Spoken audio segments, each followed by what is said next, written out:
las 8 islas que son mexicanas, el archipiélago del norte, y fueron anexadas de facto hasta 1852 por Estados Unidos. Cabe aclarar que no están incluidas y no están reconocidas dentro del Tratado Guadalupe Hidalgo. Este se firmó el 2 de febrero de 1848. Sin embargo, esas islas conservaron la soberanía mexicana y fue posteriormente, hasta el año de 1852, cuando Estados Unidos tomó posesión de ellas de manera de facto, sin que diese a conocer y sin que se notificase al gobierno de México. Estas islas, desde tiempos anteriores, desde esa época, han sido reclamadas por grupos de mexicanos. Te diré que el más renombrado de esos movimientos fue el conocido movimiento chicano de la década de 1960, que se dio principalmente en el estado de California, integrante de Estados Unidos.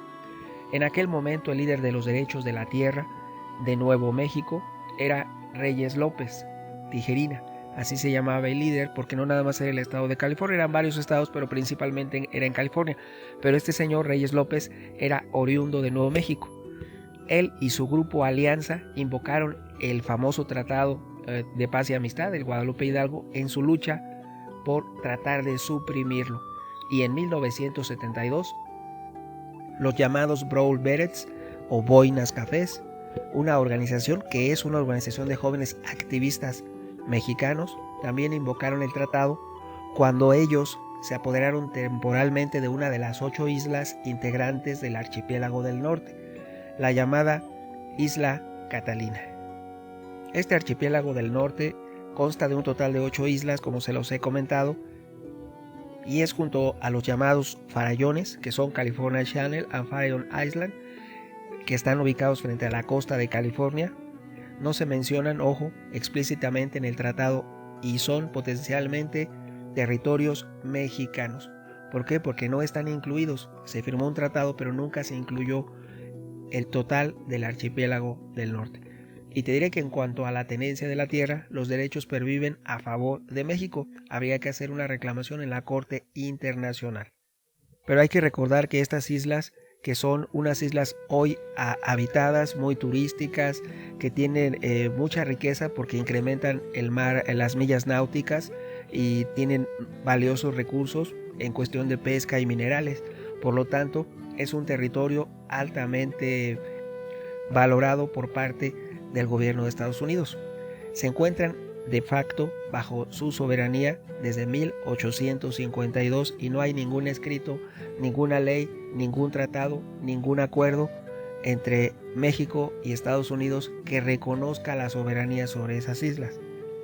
Ya en época reciente, en 1980, 5 de las 8 islas forman parte, integran el Parque Nacional Islas del Canal, que es una reserva, una especie de reserva natural.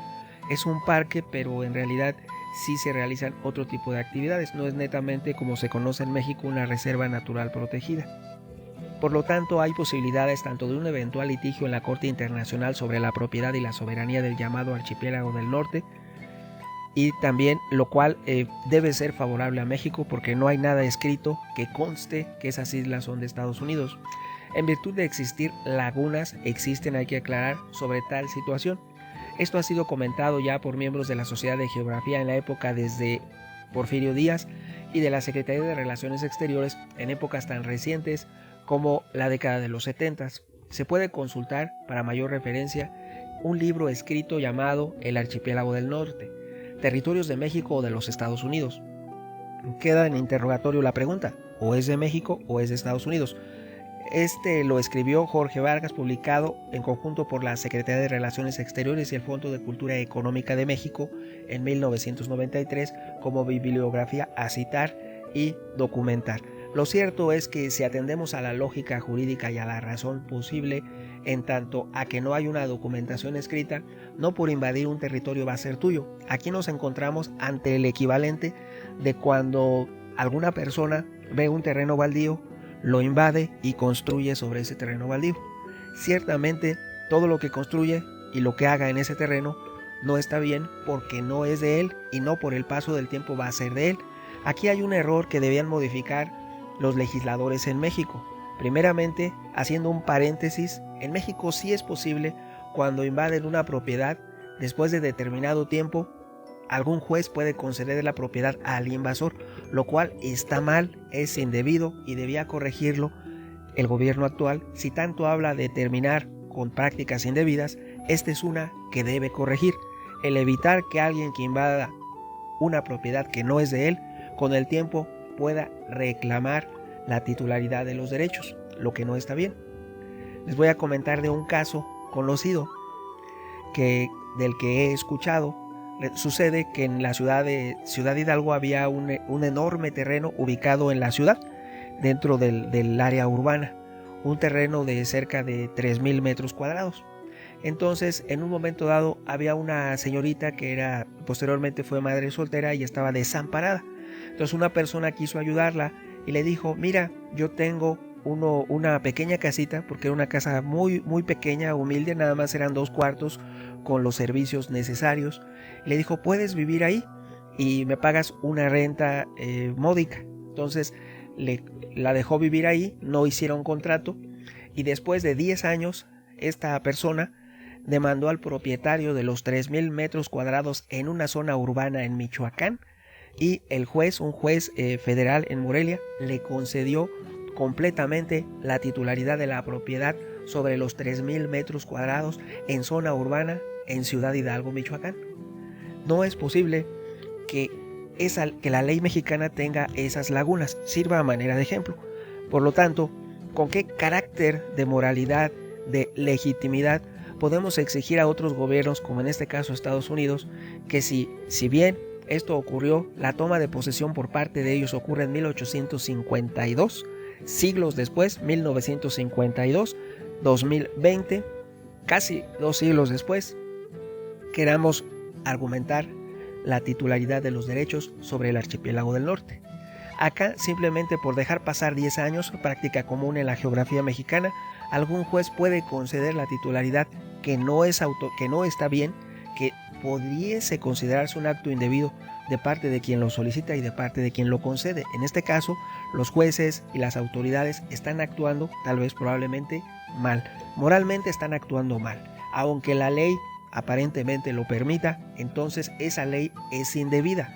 Es una ley que debe cambiarse para evitar prácticas que generan descomposición en el tejido social en México. Es un ejemplo. Regresando a este tema, te diré que desde luego México tiene derecho a reclamar la titularidad de ese archipiélago. Ese es el objetivo de este presente video. El archipiélago del norte debería retornar a posesión de México. ¿Por qué? Porque no hay nada escrito, no hay nada en el cual se haya otorgado derecho alguno sobre él.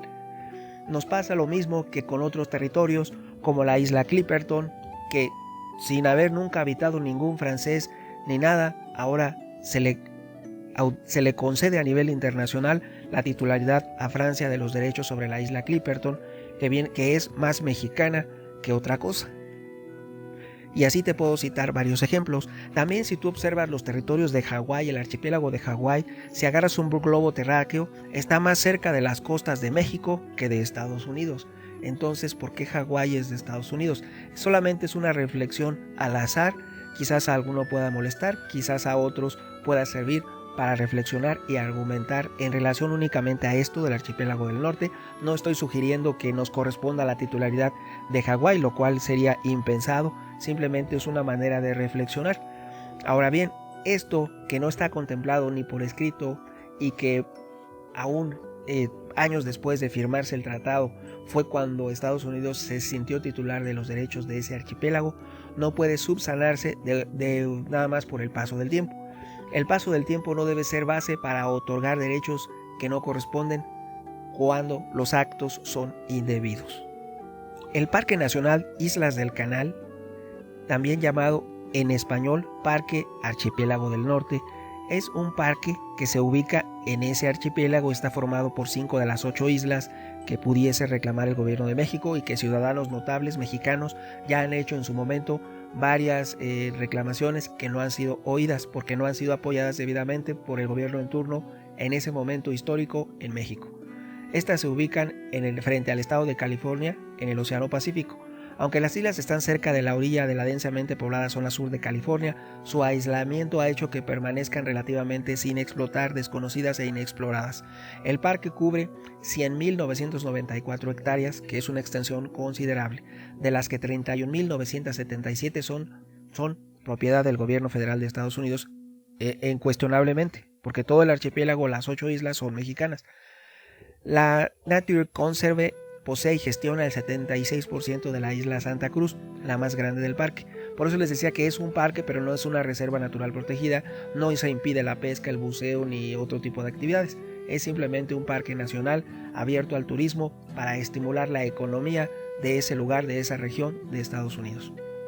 El Parque Nacional Islas del Canal es el hogar de una gran variedad de importantes recursos naturales y culturales, como ya les he comentado, y fue nombrado Monumento Nacional de Estados Unidos, lo que complicaría más aún alguna reclamación de derechos por parte de México. Esto sucedió ya en fecha tan reciente como el 26 de abril de 1938.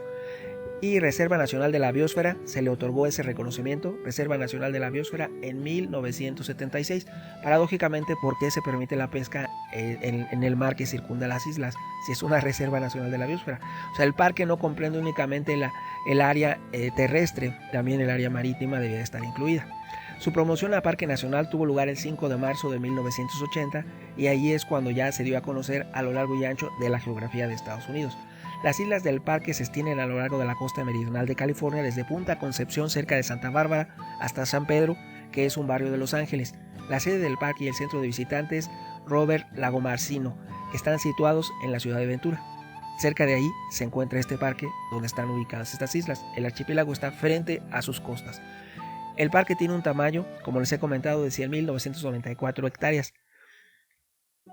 De aquí hay que aclarar que hay una parte que sí se reconoce como área natural, que es una pequeña parte del océano, pero no la totalidad. O sea, es una cuestión que sea como las manchas, como cuando hay manchitas, solamente las manchitas son la reserva y lo demás puede ser explotado y visitado de manera comercial, cotidiana, como cualquier lugar o región que no tiene ningún reconocimiento. Por lo tanto, habría que si tú vas caminando y de repente te encontrarás con que esa parte ya no y la otra parte sí, así, o sea, como lunares. Una parte sí, otra parte no. Estas 5 islas incluyen 3.774 hectáreas en la isla San Miguel, 21.365 en la isla Santa Rosa, 283 hectáreas en Anacapa, 259 en Santa Bárbara, 24.542 hectáreas en Santa Cruz. Aunque esa isla de la Santa Cruz está partida, el 76% es propiedad de la Sociedad de Conservación Natural y el 24% restante es propiedad del Servicio de Parques Nacionales. El uso es diferente, el tratamiento a la biosfera, a la flora y la fauna, la protección y la conservación es diferente. La mitad lo conserva de una manera y la otra mitad de otra manera. No se ponen completamente de acuerdo, por eso la dividieron, 76% para unos y 24% para otros, pero sigue siendo bajo administración de esas 5 islas del gobierno de Estados Unidos. En ese lugar, en esas islas, encontramos algunas variedades, algunas especies que son endémicas, únicamente las puedes encontrar ahí. Es el ratón ciervo, que es una maravilla natural, el ratón ciervo, del que se sabe que transporta, también está la mofeta moteada y el zorro isleño. Son 3 animales endémicos de ese archipiélago. El ratón ciervo, la mofeta moteada y el zorro isleño. Pudiéramos decir que son mexicanos. ¿Por qué? Porque las islas deberían reconocérsele, retornar a la administración de México. Este parque es tan bello que incluye en sus costas focas comunes, leones marinos, lechuzas comunes, cernícalos, alondras cornudas, turpiales gorjeadores y pelícanos pardos de California. Si ustedes se fijan, hasta el nombre de los animales ya se le desconoce porque se le llama león marino de California, pelícano pardo de California, cernícalo americano. Y paradójicamente, a lo largo del último siglo, Estados Unidos ha querido hacer creer, y ellos tienen la costumbre, sus habitantes, de llamarse a sí mismos americanos, y que ellos son los únicos y que América es Estados Unidos, lo cual debía de hacerse una campaña de publicidad, de reconocimiento a ese nivel, tratar de dar a entender a la población en Estados Unidos, no ya en América Latina, que América es el nombre de todo el continente y que ellos no pueden, aunque se lo quieran apropiar de esa manera, de manera cultural, llamarse a sí mismos americanos. Se deben llamar a sí mismos estadounidenses, porque ese es el apelativo autorizado de acuerdo al nombre de su país. Americanos somos todos, desde Alaska a la Patagonia, incluyendo toda América Latina, le guste o no le guste a alguno, a muchos o a pocos. Este parque de estas islas del canal es tan famoso en Estados Unidos que recibe 300,000 visitantes al año. Incluso ahí se puede observar la migración de las ballenas grises. Por lo tanto, es algo bellísimo y con mucha riqueza natural. Y constantemente se están inaugurando centros de visitantes. El más famoso fue el que ocurrió el 6 de abril de 2009, cuando se inauguró el centro de visitantes en Scorpion Ranch, en la isla Santa Cruz, perteneciente al mismo archipiélago del cual hacemos mención. En el parque puedes navegar en kayak a través de las cuevas marinas, que es una de las actividades más populares. Puedes acampar por cuenta propia o en sitios habilitados. Puedes practicar senderismo, submarinismo o la pesca submarina. Son algunas de las actividades más destacadas a disposición de los visitantes. Por lo tanto, no es una reserva natural protegida, porque se permite realizar todas y cada una de las múltiples actividades a los visitantes, al turismo. Incluso se permite la pesca. Por lo tanto, no es que la protección es limitada, más bien es un área turística, algo que impulsa la economía y que aún y a pesar del paso de los años debería de reconocérsele a México algún derecho de titularidad sobre las mismas, ya que, como recordamos, no fueron incluidas en el Tratado Guadalupe Hidalgo y son por tanto territorio mexicano. Opiniones habrá muchas. ¿Tú qué piensas? Tu amigo Megóforo. Hasta pronto.